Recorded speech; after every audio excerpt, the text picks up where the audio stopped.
First drawing assignment, you're going to be using basic tools that you're already used to. Everybody, you can use a regular pencil. This is a number 2 pencil. Number 2 pencil means there's equal amount of lead and equal amount of graphite in it. So your pencils go from 9H to 2H. H stands for hard, and then 2B to 9B. B stands for soft. So this is a 9B pencil. It's written right on the side there, which means it's very, very soft and easy to shade with. 2H pencil is going to be very, very hard, and of course your number 2 pencil is going to be right there in between. When you use your erasers, don't use a pink pearl eraser. These will tear up your surface. Your surface is made up of mountains and valleys. So the lead hits the top and misses the valleys. This is also what causes it to sparkle, makes it very nice.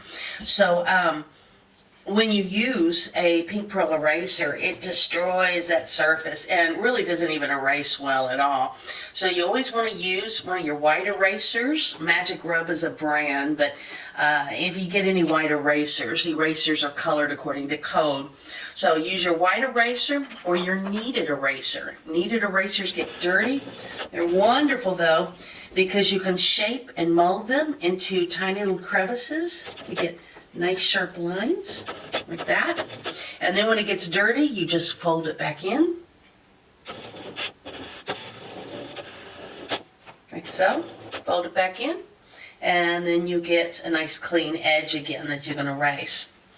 Now, it doesn't matter if you get a 9B or a 2B, just get one soft pencil that you can shade with.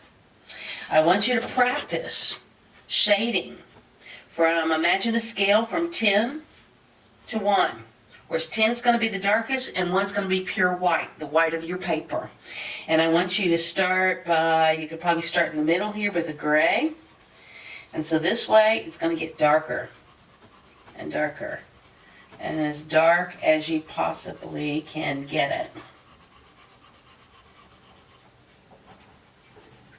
Remember, most people shade this way.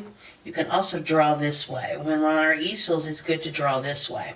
But you can also shade this way.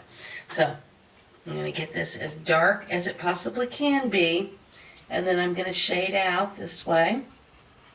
And this is my mid-range. Now I'm going to try to get into the lighter shades. 2, 1 being pure white. Now I can take my blending stump. You can get these anywhere. Walmart even sells drawing kits, but Hobby Lobby sells them too. Texas Arts in Houston sells them singularly. Sometimes you have to get a packet. I try to keep one end dirty and one end clean. And I'm going to blend this now.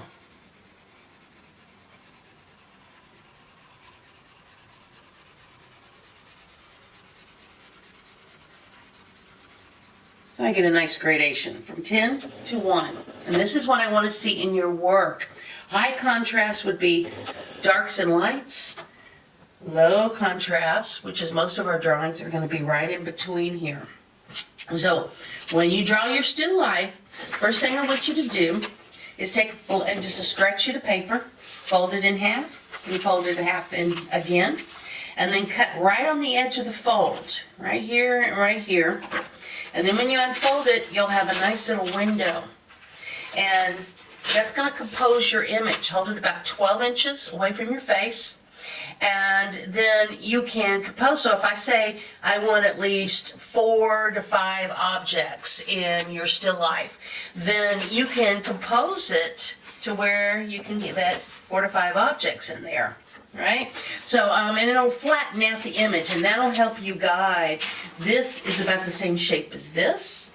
This is about the same shape as this. So it gives you a nice rectangular plane. You can always adjust your window if it's not right. So for your first still life, you're just going to draw these circles and cones. I don't have them here, but I'm going to give you an example of what some of the things that I have out there. So you start, basic way of drawing is to start with lines. Right, this is our border, our boundaries, and you're going to hear me say edges, not lines. You always want to Don't have your drawings floating in the midair. Always give it a desk or something to sit on. Next thing you're going to do is think about a light source. So let's say your light source is coming this way. We'll have a guided light source in the class, so you can use that. And so you're going to just indicate value here in your still life. So one side's going to be dark and one side's going to be light. The side closest to the light is going to be the lightest, your highlights. And the side farthest away from the light will be in shadow and dark. The best way to start is by creating a mid-tone and drawing in your background. I'm going to shade in my background here, so that'll help me establish. You want to look at that background. The still life setup, and it's pretty dark. So I'd say it's about on the range from 10 to 1. It's probably about right here. So I'll shade in here. Just for now, I might go back in later on and smear it with my smudge stick or do whatever. But for right now, I just want to get my background mapped in.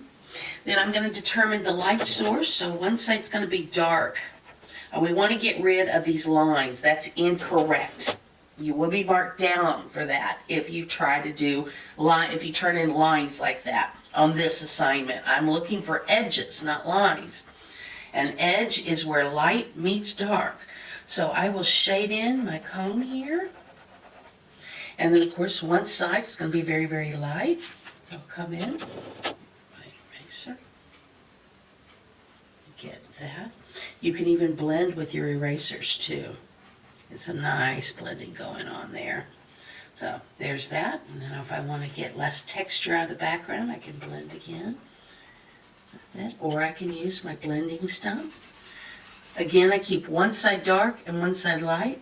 So that way I've got different tones. And you'll actually be able to, after you get your blending stump and start using it for a while, you'll be able to draw with your blending stump. It'll get so dirty. So notice how I'm getting my shadows in there. And we want edges, not lines. So I'll wipe this off. I have a wonderful tool at home. This is not on your list, but these are wonderful for wiping the surface without getting dirt on your hand. Right? We all hate that. Okay, so here is going to be the darkest. So that's going to be a number 9 or 10, farthest away from the sun. And there's probably going to be a shadow here, which will fade off into nothing. And there'll be a shadow here as well. I'm going to pretend that it's not the shadow's not hitting this object. And then this will be somewhat light in some areas and then somewhat dark in other areas because the light is going across the surface like that. And remember, I'm just doing this as an experiment. You need to look at the still life and see how it goes. And then, of course, this side will be much lighter. Then, of course, I might go in and darken in my background, maybe over here, darken this area. And then if it blends off, it gets lighter. If you go in different directions, then you get rid of the strokes. Some people like strokes. I'm okay with that if their strokes look good.